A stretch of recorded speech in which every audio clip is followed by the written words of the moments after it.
What the lockdown buys us, Sito, is time. What we need is to be able to reach the unvaccinated before Delta gets to them. How do we reach them? Through our vaccines. No? So a lockdown without accomplishing massive vaccination, of course, will not work. We will just waste the lockdown.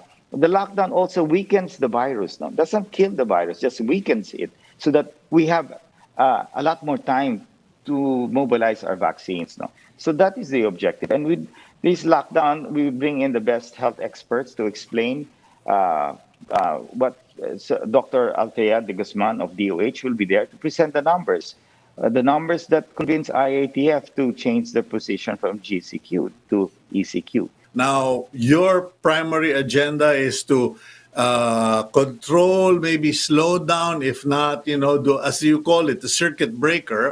The Octa Research Group called it the circuit breaker. You have declared that the private sector, wants to use that of the 2-week period, an opportunity to vaccinate. But if it goes beyond the 2 weeks, what will be the position of the private sector if the IATF and the OHS, sorry guys, it's not going to be 2 weeks, it's going to be 4? Well, we will have to basically follow it. The numbers will speak for itself.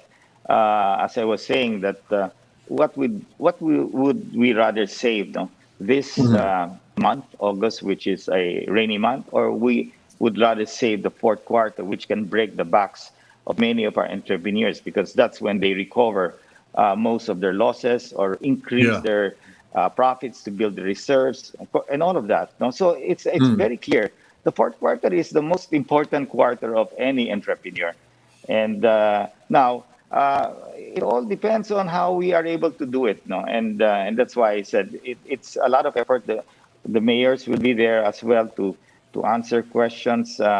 And let's pray that it does work. Now, a lockdown is not the solution. It cannot be a permanent solution. Eventually, the goal is to vaccinate close to 100%. Now, with this type of variant now, you are not looking only at 70%. You have to target 100% ideally, or close to that, 90%, to really ensure that we can live with this virus. And when everybody is fully vaccinated, then the country will be much, much safer. We don't need to do lockdowns anymore. We will just have to manage and ensure that everybody continues to be vaccinated. And Yeah. that's the way of the future.